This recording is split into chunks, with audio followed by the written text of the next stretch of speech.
Germain. Et voilà. Ou pays... ou de Pays de Cassel. Ou Pays de Cassel, c'est vrai, il faut rajouter car Oui. la rencontre n'a pas eu lieu. Mm. Oui, ça sera l'Orange À Vélodrome parce que c'est du naming, comme on appelle ça. Donc maintenant, on est obligé de citer tout le monde. Monsieur Frédéric Fitch, on est obligé de citer Bouygues, Free. Voilà, maintenant, je suis obligé de citer tout le monde. Bah, bravo. Bouygues Télécom. Merci. J'en ai oublié un. Bouygues Télécom, exact. Merci, merci Tony. Oui, on est obligé de citer un petit peu tout le monde. Bon, messieurs, on va refermer cette page football. Puis là, on va parler un petit peu handball. Non? Parfait Ah, ça. là, je sens Parfait. la pression monter là. Ah, Bon, bah, il y avait un match important en European League ce Mhm. samedi du côté du Palais des Sports où le SBF pour son 3e match européen cette saison recevait le Borussia Dortmund avec 2 victoires d'affilée. On s'est dit tiens, pourquoi pas 3 sur 3 hein. Bon, ce match a mal démarré hein, avec les Byzantines Très mal. voilà, qui encaissent déjà un 5-0. Après, il y a eu même 8 buts d'avance pour cette équipe de Dortmund. On a eu un peu peur. Hein. Moi, je vous cache pas, dans les tribunes, j'ai eu un peu peur, mais après, on sait toujours que les filles voilà, de l'SBF ont toujours une réaction d'orgueil, et puis elles sont revenues petit à petit, mais à la finale, c'est compliqué hein, quand on court après le score. Enfin, c'est une très belle équipe allemande, il faut aussi le souligner, costaud, voilà, des joueuses costauds qui ont été appliquées, costaudes, pardon, oui, ça doit se Il y dire. a une Oui, future joueuse de Metz hein, qui jouait là-bas. Hein. oui, la meneur Donc, de jeu. c'est ça, la numéro 4, je crois. Mais moi, je sais plus son nom. Mm. Mais... On Donc, comprend pourquoi elle va signer à Metz. Oui, on comprend très bien. On a C'est compris. Hein. logique. Oui, logique. C'est vrai que c'est dommage. Il n'y aura pas la passe de 3 sur 3. Mais bon, rien n'est encore perdu pour les quarts de finale. Hein. Tout est encore ouvert. Maintenant, il faudra aller s'imposer le 5 février, si je ne me trompe pas. Dimanche 5 février, du côté de Dortmund. Avec un déplacement organisé par le SBF. Oui, donc comme je disais, un déplacement de l'SBF à Dortmund.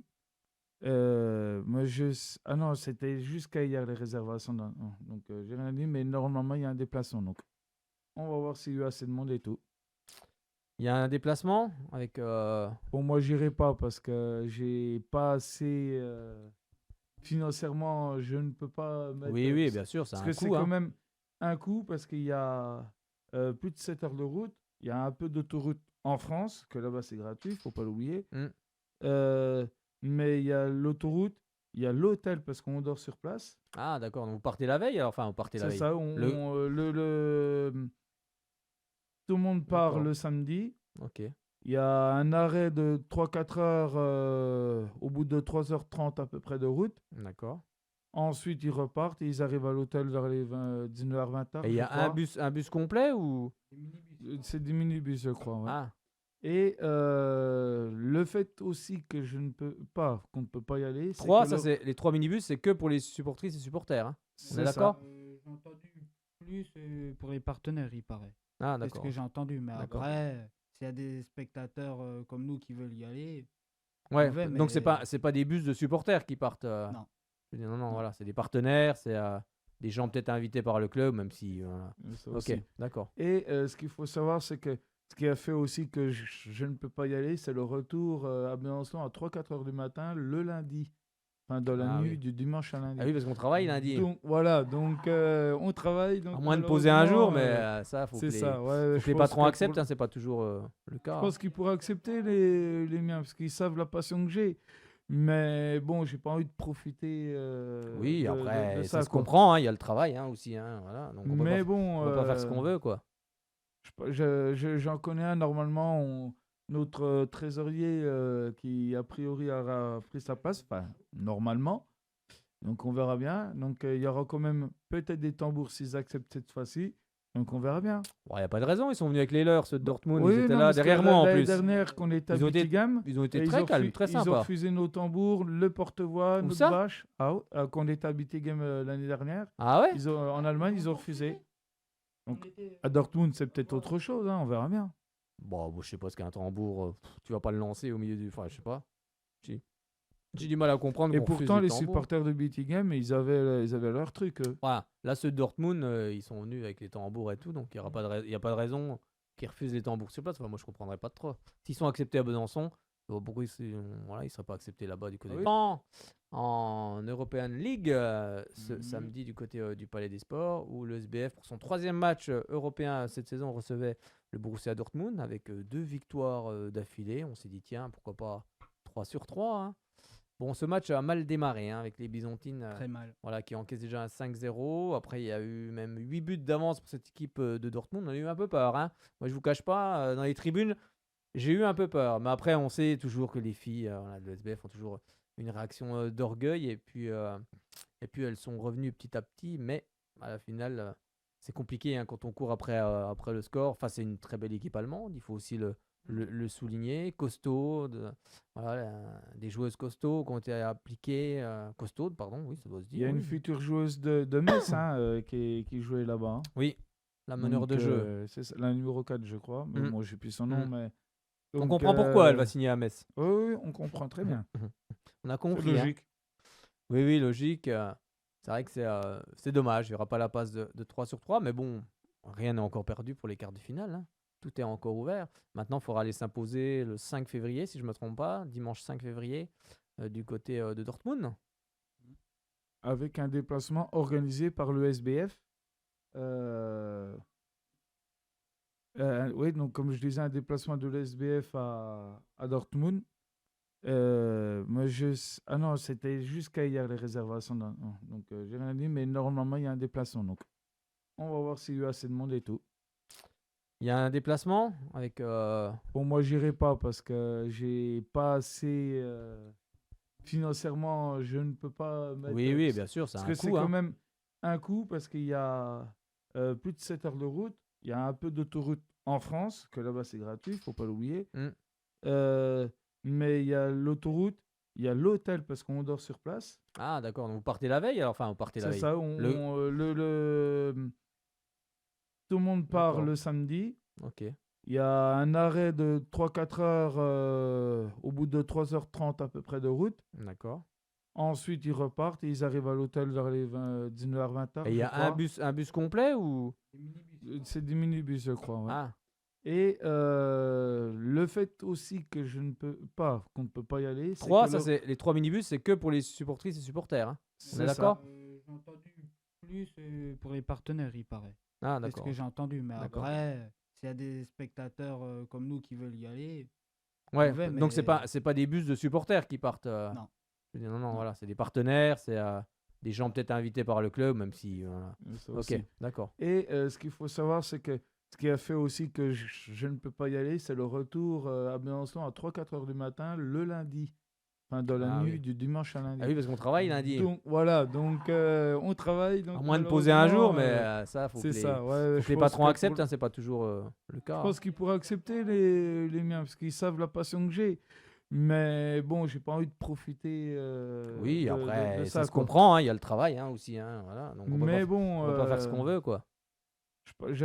j'en connais un, normalement, notre trésorier qui a priori aura pris sa place, enfin, normalement. Donc on verra bien. Donc il y aura quand même peut-être des tambours s'ils acceptent cette fois-ci.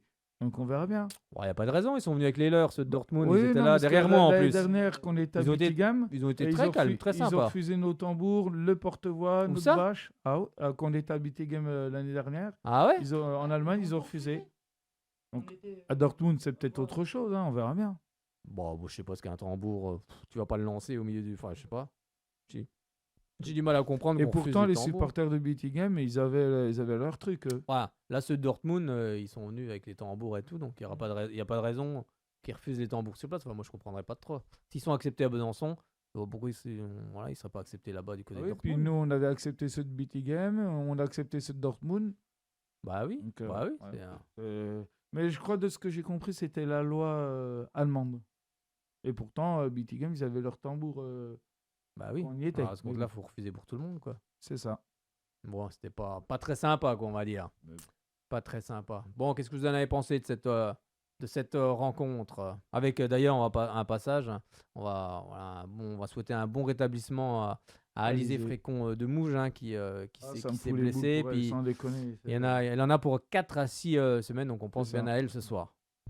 Ouais, c'est triste parce qu'elle se bat et tout. Puis Enfin, c'est Puis elle pas qu'elle revenait bien en rechute, plus. Elle était elle en revenait pleine bourre là. vachement bien. Hein, elle était, Et puis derrière, elle bah, était en que c'est pas forme, tout. que c'est pas le genou gauche et le genou droit.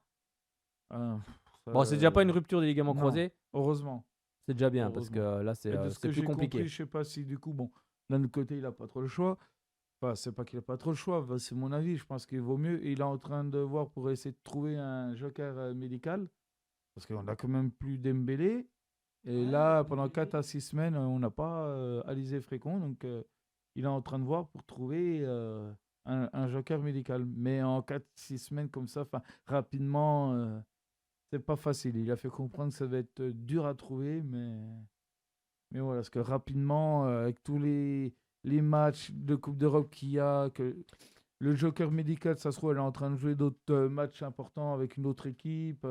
Elle pourra peut-être Bon, pas après, jouer pour le c'est vrai SB. qu'il C'est pas facile. il y a pas mal de joueuses aussi qui sont sous le carreau à l'heure actuelle, hein, suite au dépôt de bilan de Fleury, de BDP, bourre de péage, pardon. Mais il y a aussi la saison prochaine qui se construit. Après l'arrivée de Suzanne Wayoka, le SBF a réussi une très jolie opération Ah bah, en la faisant venir Suédoise, l'arrière là. gauche de 23 ans, la Suède internationale suédoise Frida Rosell. Ah, c'est exceptionnel. Franchement, Là, franchement, bravo, bravo, mais franchement, bien faut vu le le dire, c'est staff. un- Hein, bravo. Oui, oui, c'est un très joli coup Mais- qu'a réussi le club byzantin. Hein. Mais est-ce qu'on peut dire que le SB commence à remonter légèrement la pente? Par rapport au, Ouais. Bon, après, moi, je trouve que pour le moment, le SB tient bien son rang, hein, Ah qualifié oui, tous de les toute ans en façon. Coupe d'Europe. Depuis qu'ils sont niveau revenus, recrutement, Depuis qu'ils sont revenus, ils sont toujours aussi bien, quoi. ouais. Puis après, c'est vrai qu'il faut faire Je pense, attention, c'est compliqué, il faut faire attention aux finances, ouais, c'est- pour ça que je c'est- dis, c'est il pas toujours commence à simple, hein. légèrement, c'est compliqué, mais là, c'est vrai que c'est un beau coup. D'ailleurs, Mm. elle dit simplement, Frida, elle dit: Je suis tellement excitée de faire partie du club pour les 2 prochaines saisons. Personnellement, j'aime la façon dont Besançon joue et je crois que le club peut se développer et me mettre au défi en tant que joueuse. J'ai également hâte de déménager dans un pays comme la France, de découvrir une nouvelle culture et une nouvelle langue. Je pense que je pourrais trouver un bon rôle dans cette équipe avec toutes ces filles talentueuses. J'ai hâte que la saison prochaine commence. Eh ben, nous, on a hâte de te voir commencer la saison avec le SBF. Franchement, je trouve voilà, il y a plein d'optimisme et c'est très bien. Et elle dit: Je suis très content. Voilà, ça, c'est l'entraîneur Sébastien Mizoul qui dit: Je suis très content que Frida rejoigne le SBF. C'est une jeune joueuse talentueuse, mais qui a déjà montré toutes ses qualités offensives et défensives avec son club de Savehof et la saison dernière en Ligue des Champions, oui, parce qu'elle a joué des matchs de Ligue des Champions. Hein. Elle est capable de tirer de loin, de jouer avec les autres et elle dispose d'une très grande solidité défensive. Frida est également une joueuse internationale sur qui l'équipe nationale devrait pouvoir s'appuyer dans les années à venir. C'est la joueuse dont on a besoin pour continuer à grandir, à franchir des étapes. Donc c'est Sébastien Mizoul, donc l'entraîneur de l'ESBF, voilà, qui parlait justement de cette jeune internationale suédoise Frida Rosell qu'on a hâte de voir sur le parquet du Palais des Sports. Belle arrivée.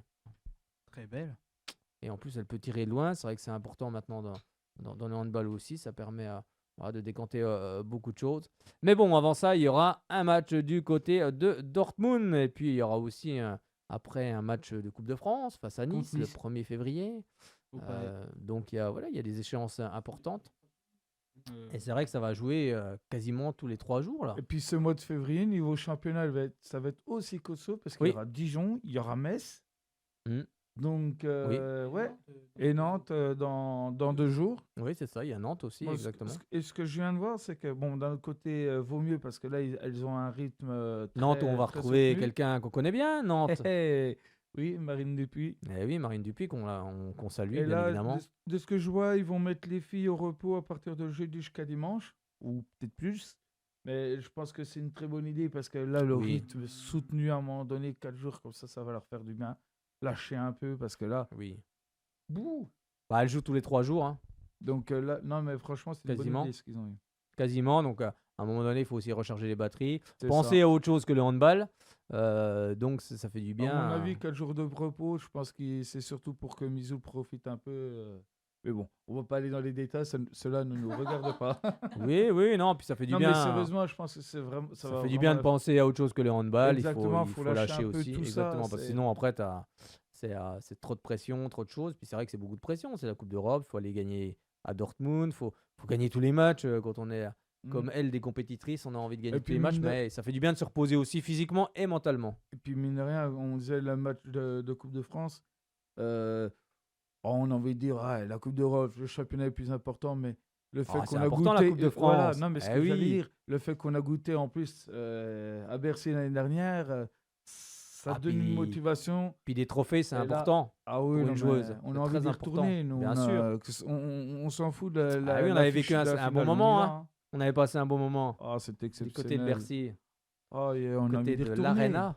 En plus, on a même pu voir la finale de la Coupe de France masculine. Ah oui, entre c'est ça. Nantes et le PSG. C'est ça, il y avait les deux. Il y avait les deux. Donc, non, c'était vraiment une super journée. Mais la prochaine fois qu'on y va, j'espère qu'on reviendra avec le trophée. Il faudra revenir avec le trophée. Ramener la coupe à la maison. Exactement, ramener la coupe à la maison, on pourra tous le chanter ensemble. Et puis, donc, on va, bien sûr, voilà, comme tu l'as dit, il y a un match à Nantes. Après, ensuite, il y a la Coupe de France le 1er février et la Coupe d'Europe. Donc, c'est vrai que c'est. Faut essayer de faire le grand chelem. Allez, 3 matchs, 3 victoires. Ça va pas être simple. Ça va pas être simple. Mais, Ah, comme elles ont fait récemment en plus. ah oui, parce qu'elle revenait de 6 victoires d'affilée, là, quand même. 6 d'affilée. Bon, on dit que toujours que toutes les séries.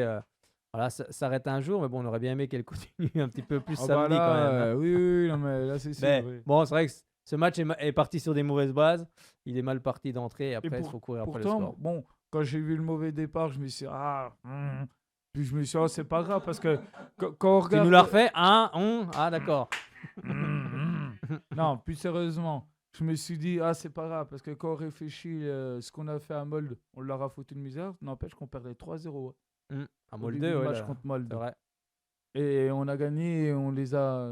Enfin, je vais pas dire. Voilà, je vais pas dire. Bon, d'autres mots, atomisé, faut le dire, 41-29. oui, Bah oui, c'est vrai. on les peut a le dire quand atomisés. même. Mais c'est vrai que. Oui, oui, c'est un club oui, norvégien en quand plus, même. le c'est un- championnat norvégien il est quand même relevé. Et on a Il est réussi- relevé, mais voilà, comme le disait Sébastien Mizoul, je pense qu'il est quand même un peu en dessous de la Ligue Butagaz Énergie parce que franchement, Ah bah, on moi, je s'en vous le va, dis, oui, on a c'est vrai, dans l'autre sens. quasiment un des meilleurs championnats au monde. Bah, c'est la Ligue Butagaz Énergie. On en reparlera d'ailleurs avec Vanessa Calfa, justement, la responsable de la Ligue féminine. Bon, on va refermer notre page SBF, puis on va ouvrir la page Palante, messieurs, car il y avait aussi un match hyper important dimanche avec Palante qui recevait Azul. Azul qui était juste derrière elle au classement. La victoire était importante. Et là aussi, c'est quand même bizarre, ça a commencé par le même match que le SBF. Pareil, d'entrée, elles prennent 4 buts, 5 buts. Elles n'ont pas marqué dans les 7 premières minutes. Donc ça a été hyper compliqué. Ensuite, en seconde période, elles sont revenues à égalité. Elles ont les ballons pour passer devant. Et alors, il y a les poteaux. Moi, je crois qu'il faut enlever les poteaux sur les buts, ça va pas. Et 7 poteaux J'ai ronds. compté Non, 7, les poteaux 7 ou carrés. 8 poteaux. Les fameux poteaux carrés. Mais voilà, sans doute la pression du match a pu jouer. La pression du match, et ben justement, moi je vous propose d'écouter Juliette Jeannot. La vidéo sera bientôt faite. Vous aurez la réaction complète. Là, j'ai juste pris 2 minutes. Vous aurez la réaction complète sur la page YouTube Soyons Sport. Et puis vous pourrez écouter ce qu'elle dit justement parce qu'il y a eu. On en reparlera après. On écoute Juliette. Vas-y. Meilleure joueuse du match. Bonsoir Juliette, c'était un match important ici face à Assul ce soir. Il y a eu cette entame de match compliquée, après vous avez couru après le score toute cette partie. Il y a eu cette belle seconde période, mais ça n'a pas suffi, c'est Assul qui l'emporte. Comment tu analyses cette rencontre à chaud ? C'est vrai, comme je l'ai dit, on a mal entamé le match. On se prend, à la mi-temps, il y a 6 buts d'écart. On est trop loin en score pour pouvoir recoller en fait derrière en deuxième mi-temps. Même si on arrive à bien monter les balles en deuxième mi-temps, c'est notre jeu, c'est notre vrai jeu. Mais voilà, l'écart à la mi-temps fait qu'on ne peut pas passer devant. Malgré, on s'est bien battu, on a bien défendu, on a bien attaqué. Mais c'est vrai que là, pour le coup, la première mi-temps, on l'a complètement loupé et c'est ce qui fait qu'on s'incline à la fin. Comment on peut expliquer cette entame de match ? C'est la pression, c'est que c'était un match important ce soir, ça a pu jouer ? C'est vrai que les matchs à pression, on a tendance à mal les jouer. Je ne sais pas pourquoi, parce que contre les équipes VAP, on arrive à jouer notre jeu, on n'a pas de pression, on n'a rien à perdre. Et contre des matchs comme l'Homme qu'on a loupé aussi, il y a une certaine pression collective, on n'arrive pas à libérer notre jeu, à aller au shoot. En 6 minutes, on n'a marqué aucun but, on n'a pas pris de tir. Et puis, il y a peut-être une certaine pression, il faut peut-être qu'on s'entraîne là-dessus, sur les entames de match, pour pour être directement dedans et pas galérer en deuxième mi-temps. Ça fait peut-être partie tout simplement de l'expérience à ce niveau. Ouais, non, mais c'est clair qu'on est une équipe où il y a peu d'expérience. On est très jeunes dans notre équipe, malgré 2-3. Et ouais, c'est vrai qu'il nous manque ces joueuses-là qui savent entamer bien les débuts de match. Mais bon, ça va arriver. C'est notre première année en D2, donc... Bon, sur le plan comptable, c'est forcément pas une bonne opération ce soir, surtout que vous allez enchaîner 2 déplacements avant de revenir ici. Ici face au Havre et après Toulouse. Ça va être compliqué, ces 4 matchs-là, il faudra des victoires. C'est clair que le mois de février il va être intense en niveau de déplacement. On enchaîne Bègles et Pyrène 2 week-ends d'affilée. Puis après Toulouse, c'est des matchs bien sûr des concurrents directs. Faut les taper, faut qu'on aille chercher une victoire au moins à l'extérieur. Et puis voilà, Lyon, match retour, faut les taper, on n'a pas le choix. C'est donc Juliette Jeannot qui a été élue meilleure joueuse du match. Et je vous propose d'écouter toute la réaction de Stéphane Delers et Chersek, les entraîneurs de cette équipe de Palente. Bonsoir messieurs, on est ici au Palais des Sports où Palente dans son handball recevait Assul, un match très important. Il y a eu cette mauvaise entame de match. Après, les joueuses ont couru après la partie. Les joueuses ont couru après le score tout au long de cette partie. Comment vous analysez cette rencontre à chaud? Jusqu'on a raté on a raté notre entame de match. On était mené 0-4 au bout de 4 minutes de jeu. Je crois qu'on n'avait pas fait de tir.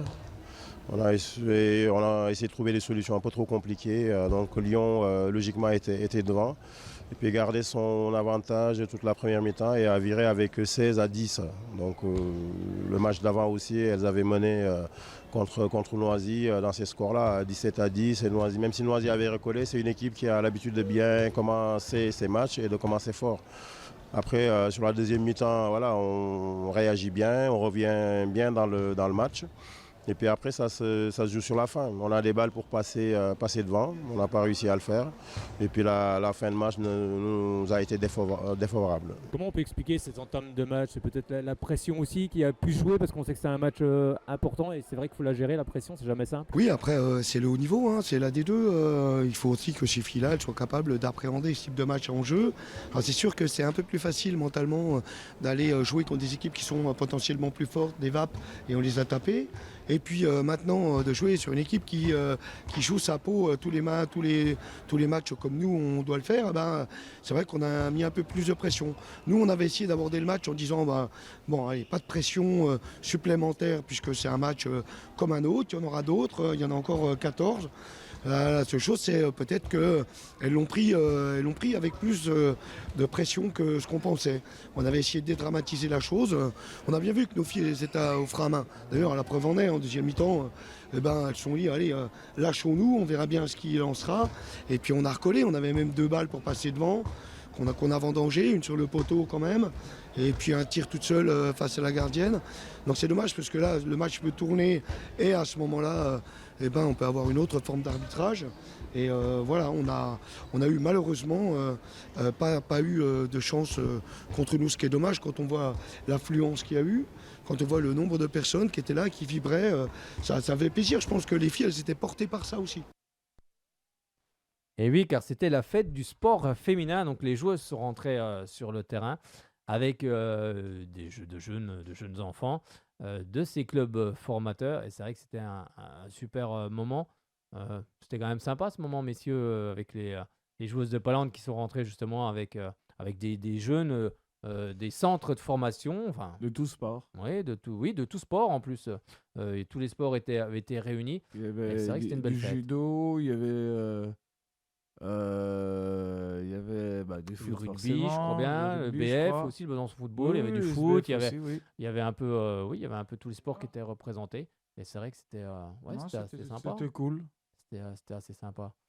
Et puis, il y avait la responsable de la Ligue féminine de handball, Vanessa Kalfa. Très sympa d'ailleurs, on a passé un très bon moment en discutant avec justement la responsable de cette LFH. Et bien justement, on a fait une interview. Vous allez écouter, c'est une dizaine de minutes, mais franchement, c'est hyper intéressant. Et il faut absolument promouvoir le sport féminin car il est encore sous-médiatisé. Il faut encore savoir que les joueuses à Palente, pour certaines, travaillent à côté. Parce qu'on parle de club professionnel, mais les joueuses ne sont pas toutes professionnelles parce que quand on entend le terme professionnel, c'est qu'elles ne s'entraînent, elles sont donc bien sûr payées pour s'entraîner. C'est un métier. C'est un métier et ce n'est pas encore le cas. Donc elles jouent au handball en 2e division et elles ont pour certaines encore un métier à côté. D'ailleurs, ça me fait penser, Sandrine Mario Delers, quand elle était entraîneuse adjointe, elle travaillait aussi. Elle. Oui, bien sûr, bien sûr. Donc, Il y en a plein c'est pareil. Oui, c'est sûr. Donc, justement, on y a posé la question à Vanessa Calfa, donc la responsable de la Ligue féminine de handball, et on écoute. Bonsoir Vanessa Calfa, vous êtes la responsable de la Ligue féminine de handball. Alors déjà, est-ce que vous pouvez nous expliquer un petit peu ce que sont vos missions au niveau de la Ligue? Alors du coup, le rôle de la Ligue féminine de handball, en fait, il est dans 2 gros items. On a tout ce qui est l'item sportif avec bien évidemment les 2 championnats, la Ligue Butagaz Énergie, la D1F et la D2F. Donc il faut qu'on s'assure justement que ce championnat puisse être pérenne. Et le deuxième volet, qui est un volet qui m'est plus dédié particulièrement, c'est le volet de la médiatisation et le volet finalement de la marque de la LFH et de ses 28 clubs. C'est vrai que la D2F a intégré justement le giron de la LFH il n'y a pas très longtemps. Qu'est-ce que ça va changer au niveau du professionnel, on va dire? Et bien justement, vous avez mis le doigt dessus, c'est justement être professionnel. La D2F, en fait, c'était un peu une division presque sous-abandonnée, qui était après la N1 et avant la D1.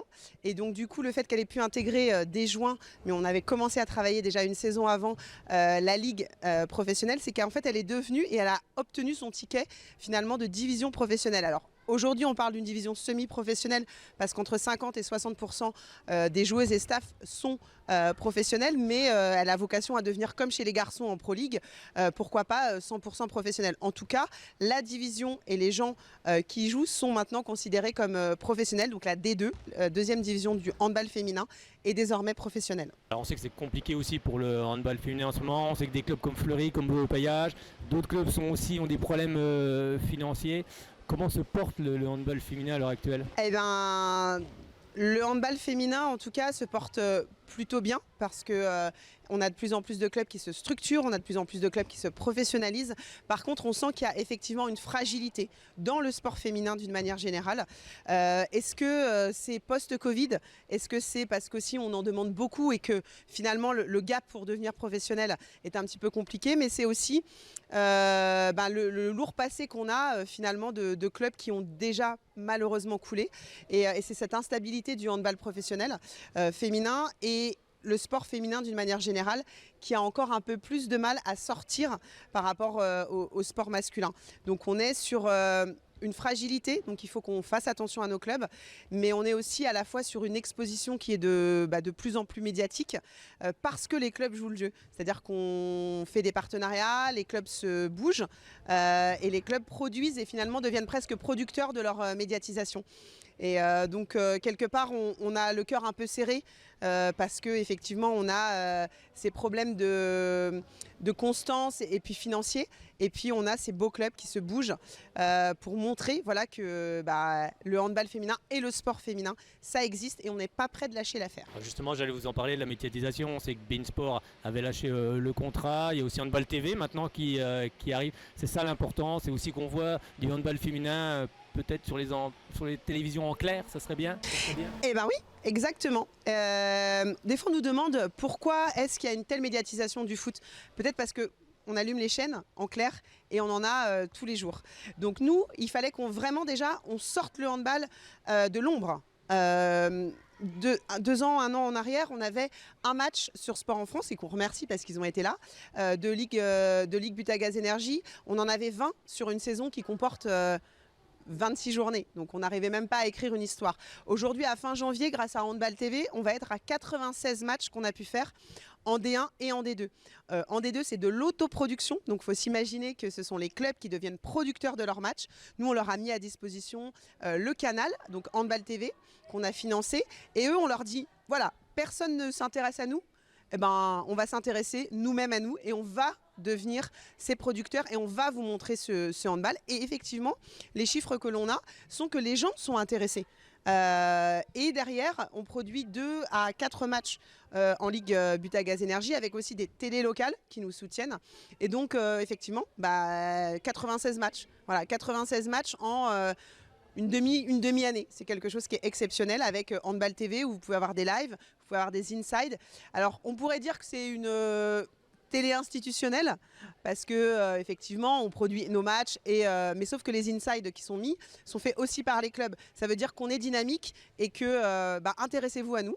Effectivement, la prochaine étape, ce sera une fois que tout le monde aura vu ce que c'est le handball, on va dire dans notre cercle de handballeurs, on ira chercher le grand public et certainement on aimerait, oui, bien évidemment, arriver dans vos télés. C'est le cas pour les équipes de France. Maintenant, il faut que derrière, on continue avec le championnat. C'est génial le nombre de spectateurs qui regardent nos équipes de France.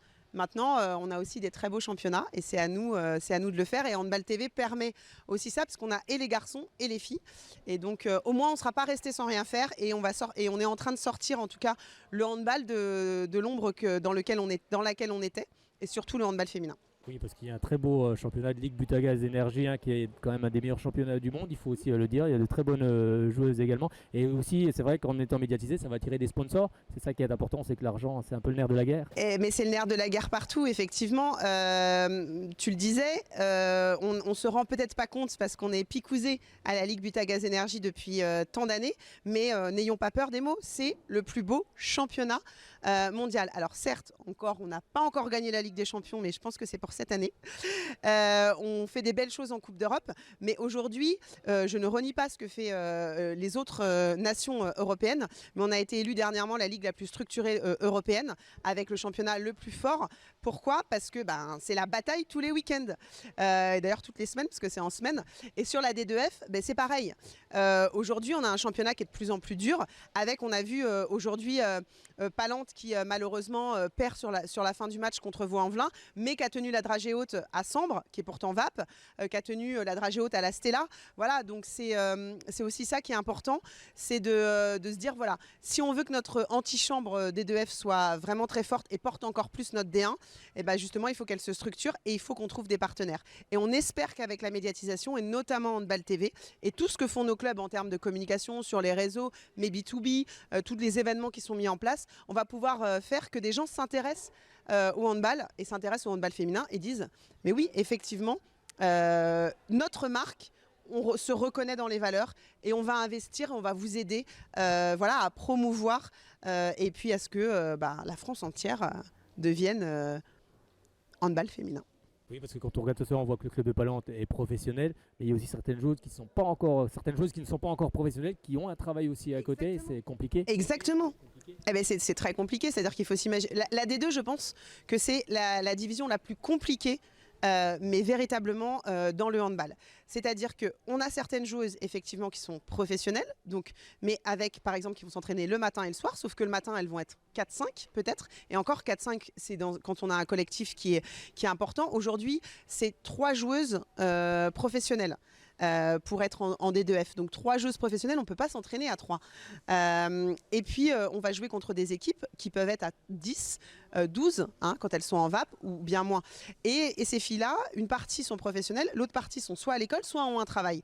Donc c'est-à-dire que oui, c'est un peu comme nous, on a un travail, puis on va faire du sport à côté, on peut aller faire du handball, on peut aller faire du crossfit, on peut aller faire autre chose, sauf que nous derrière, on n'a pas autant de niveau et autant d'exigences de déplacement, donc il faut vraiment s'imaginer ça, et c'est vraiment très difficile, et c'est pour ça qu'on tenait aussi à ce que la D2 rentre dans la ligue, pour qu'on puisse les aider, les structurer, et c'est aussi pour ça que je suis présente, pour leur dire aussi à quel point les aider, et leur dire à quel point la ligue et la Fédé, on est fiers de cette division 2, on va les accompagner. Parce que finalement, quand tu es 100% professionnel, c'est très dur parce que le rythme est, bien évidemment, la compétition est difficile, mais ça devient ton métier. Donc soit tu es effectivement à l'école, en centre de formation ou bien professionnel, mais en D2F, effectivement, il y a des filles qui sont kinés, il y a des filles qui sont je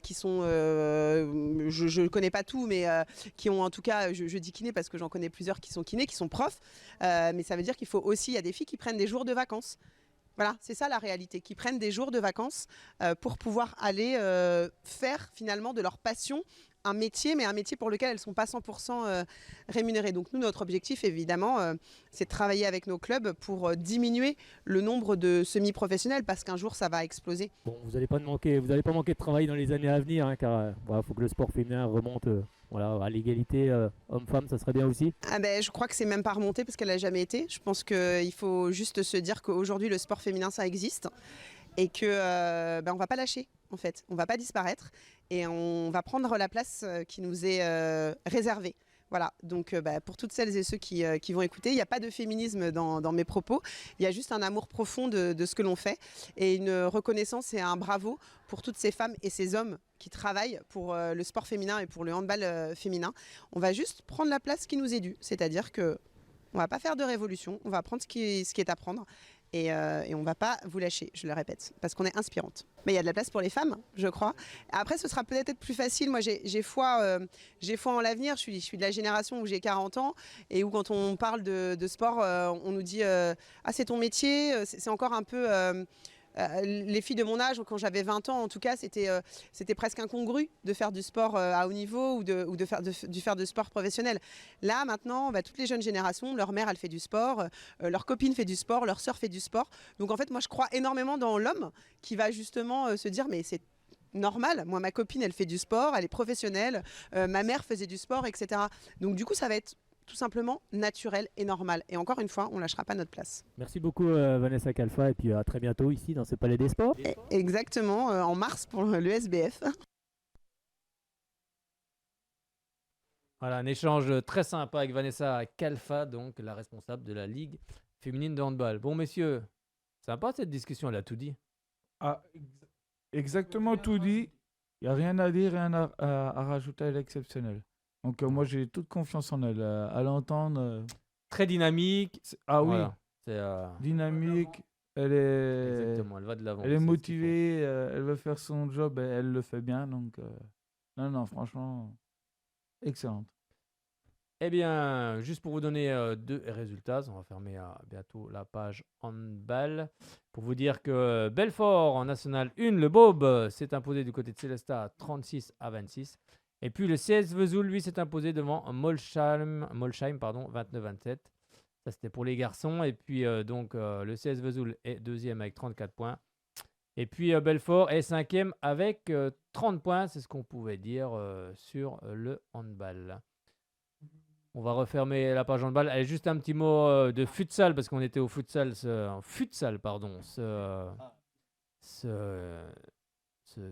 samedi, j'étais en train de chercher. Ce samedi soir, où le Besançon Academy Futsal recevait Alsace. Alors, j'essaie de bien le prononcer. Je vais pas si je l'ai bien prononcé tout à l'heure en début d'émission. Fachtat. Ah, c'est pas trop mal là. Je sais pas. Vous me direz si je le dis, si je le dis bien ou pas. Un club de D2 qui a l'ambition de monter en D1. Donc forcément, c'était un match compliqué. Défaite des Byzantins 10-2. Mais c'était vraiment une très très très belle équipe en face. Et ça montre aussi tout le parcours qui reste encore à accomplir pour les Byzantins pour accéder à ce niveau. On écoute tout de suite la réaction de l'entraîneur Paul Rochefort.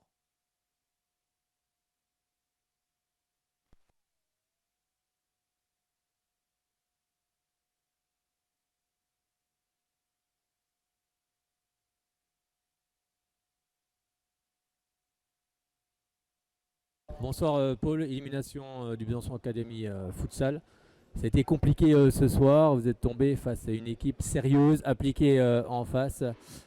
Et vous êtes éliminé ce soir. Qu'est-ce que justement tu vas retenir de cette partie ? On va essayer d'en dégager du positif, hein, ça c'est sûr. Après, évidemment, c'est dans la difficulté qu'on apprend. Ce soir, on a été dans le dur, très clairement. Donc il va falloir en tirer des leçons, à la fois sur le jeu, bien sûr, mais aussi sur l'état d'esprit qui peut aller dans des matchs qui tournent moins en notre faveur. Parce que pour l'instant, on va dire que la saison nous sourit. Donc il y a eu un décalage, je pense, entre effectivement le niveau affiché par l'adversaire, qui faut saluer quand même leur performance, parce qu'ils sont, je crois, aujourd'hui à la hauteur de leurs ambitions. Donc cette réaction de leur part, on en fait les frais. On est les deuxièmes, puisque le match précédent ils ont aussi fait une très belle performance, donc dans la lignée de ce qu'ils sont en train de faire, on subit logiquement cette loi, on va dire. À nous d'en tirer des leçons et dégager du positif de tout ça. Oui, c'est vrai que cette équipe vous a pas laissé espérer longtemps. Ils ont de suite inscrit ce premier but. C'est souvent comme ça que les équipes supérieures font généralement, mais ils vous ont sanctionné directement. On a été sanctionné sur chacune de nos erreurs. C'est là qu'on voit qu'il y a un niveau d'écart. Pas une miette, comme on dit. Donc oui, chaque erreur ont donné une occasion de but qu'ils ont pris. Nous, sur les occasions qu'on a réussi à se procurer, avec la fatigue, on a été moins efficace. Donc ça fait aussi partie du jeu. On a pu espérer en fin de première mi-temps essayer de revenir, mais voilà, ils ont remis un but tout de suite derrière, ce qui prouve qu'eux, ils étaient effectivement à 100% aussi. On sait que le club a des ambitions de monter justement dans cette division. C'est bien aussi de voir ce qui sépare en fait entre l'équipe actuelle et puis ce qui se passe en D2. Oui, exactement. Alors après, il faut savoir que c'est une équipe qui, elle, a l'ambition de monter en D1, donc qui affiche aussi, je pense, le niveau pour essayer d'y accéder. Et, comme je l'ai dit auparavant, sur le début de saison, je pense qu'ils n'étaient peut-être pas à ce qu'ils espéraient. Et je pense que ce soir, même s'ils jouent un adversaire qui est un cran en dessous, ils sont dans cet état d'esprit. Donc difficile pour nous de rivaliser. Malgré tout, on n'a pas lâché, on a joué jusqu'à la fin.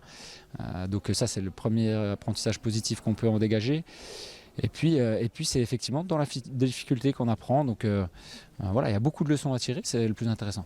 Maintenant, place au championnat, car il faut terminer en tête justement pour accéder à cette D2 avant les barrages. Tout à fait. Donc fin de la page coupe. On a aussi la Coupe Bourgogne-Franche-Comté qui va s'ouvrir comme match et comme compétition. Et le championnat va reprendre ses droits dès le mois de février. Donc ça va s'enchaîner. Il faut pas rester là-dessus et puis tout de suite passer à autre chose. Quel a été justement le discours à la fin de cette partie dans les vestiaires, le discours tenu aux joueurs? Je pense que ce soir, ils ont quand même pris du plaisir malgré la défaite de jouer contre une D2. Forcément, on est déçus. Mais après coup, et puis qu'est-ce que tu vas retenir justement? Qu'est-ce qu'ils vont retenir de ce parcours? Là, dans l'immédiat, non, je dirais que la performance ne permet pas d'être ni souriant parce que voilà, on est dans un état d'esprit de gagner les matchs. Donc, quand bien même c'est un adversaire supérieur, on avait pris ce match-là dans l'espoir de le gagner. On l'a préparé comme ça. Donc évidemment, le décalage entre ce qui s'est passé et ce qu'on a produit crée de la frustration. Donc il faut d'abord la digérer. Une fois qu'elle sera digérée, ça va falloir le faire très vite. On va pouvoir remettre les sourires et se remettre dans l'état d'esprit pour aller chercher effectivement les objectifs de nos ambitions. Merci beaucoup Paul, à très bientôt. Merci. C'était donc l'entraîneur du Besançon Academy Futsal, Paul Rochefort, après cette élimination entre un deuxième de finale de Coupe de France. Un petit mot de basket pour dire que le Besac s'est incliné face à Rouen 87-77 et qu'il y aura un match du côté du Palais des Sports ce mardi. Deux matchs, mais j'annonce déjà celui de mardi à 20h15 face au Havre et puis après il y aura celui de vendredi face Cergy-Pontoise. À quelle heure? Ah, 20h15 à mon avis, ça doit être la même heure, non? Ça doit être la même heure. Toi, je vais te dire ça tout de suite parce que je l'ai. 20h15. Voilà, tu vois, 20h15. 20h15, donc je vais vite finir mes vidéos ce soir et puis je crois que je vais quand même aller voir parce que. J'irai peut-être pas celui de demain, moi, mais je pense que celui de vendredi, j'y serai. Ah, mais j'aime trop le basket, moi, j'adore le basket. Non, mais c'est vrai. Mais toi, j'ai remarqué, t'aimes plus le sport collectif. Non, non, moi j'aime bien aussi le sport individuel. Oui, non, mais oui, t'aimes bien les sports individuels, mais je remarque que t'es vachement accro, j'ai envie de dire, au sport collectif. Ouais, oui, un peu plus. J'aime un peu plus, mais me sens plus. Non, finalement, j'aime bien aussi les sports individuels, mais après, on peut pas suivre tout le monde, c'est compliqué. C'est très compliqué, mais non, parce que je fais des trails aussi de temps en temps. Je fais. Non, j'aime bien aussi le sport individuel, mais. Voilà, j'ai que deux bras la prochaine et deux jambes. course que tu filmes pour Soyons Sport, c'est moi qui te filme en train de courir. J'ai fait le trail d'effort depuis quelques années. Depuis quelques années, je fais le trail d'effort sur le 21 km, mais là, cette année, ils ont inversé le truc. Donc, ils ont inversé les dates, donc je pourrais pas m'aligner peut-être sur le 21. Ça sera un samedi, et samedi, il y a des matchs. Et attention, grand événement aussi à Besançon, là, dimanche. Cyclocross. Ah bah oui, et j'y serai. Voilà, avec Adrie Van Der Poel, quadruple champion du monde. Mathieu. Mathieu, j'ai dit quoi? Je sais pas, j'ai pas compris le prénom que t'as dit. Non, je crois que j'ai dit Mathieu. André, un truc comme ça t'as dit. Ah bon? C'est Mathieu Van Der Poel. Oui, c'est Mathieu Van Der Poel. Donc là, ça va être il a confirmé sa venue, donc voilà, quadruple champion du monde, qui sera du côté de la Malcombe. D'ailleurs, je vais poster une photo ce soir sur Soyons Sports, parce que j'ai pris une photo cet après-midi. Tout est en train de se mettre en place. Ah oui. Donc ça va être, J'ai pas encore été, oui. ça va être assez sympa. Donc si vous n'avez pas pris vos places, allez-y, hein, vous allez sur le site de l'Amicale Cycliste Byzantine, parce que c'est voilà, c'est elle qui organise un petit peu, enfin, pas un petit peu, c'est elle qui organise cet événement avec la ville de Besançon également. Enfin bref, avec tous les partenaires et tous les bénévoles, car mon Dieu que les bénévoles sont importants dans tous les clubs. Et vous en savez quelque chose d'ailleurs. Et là, tout est en train de se mettre en place. C'est beaucoup de travail pour un superbe événement. Il avait déjà eu lieu il y a 2 ans, mais là, c'est vraiment la finale. Donc ça va être super sympa. Donc à la Malcombe ce dimanche. C'est bon, messieurs, on a tout dit ce soir. On a tout dit. On a tout dit. Alors, on va se quitter là-dessus. Je vous souhaite à toutes et à tous une excellente soirée, une bonne semaine. Et puis, on se retrouvera lundi prochain. Bonne semaine, Tony. Bonne semaine, Nicolas. Soirée. Bonne semaine, À la Monsieur prochaine. Fitch. Pareil, monsieur. Ciao tout le monde. Et puis, la semaine prochaine, lundi prochain, même lieu, même heure. 18h. Même chaîne. Ah, pas la chaîne, là. On n'est pas sur une chaîne de télé, là. Elle est Ah, même si. rigolo. Eh oui, exactement, avec le sourire. C'est parti. Bonne soirée, à bientôt. Bye bye.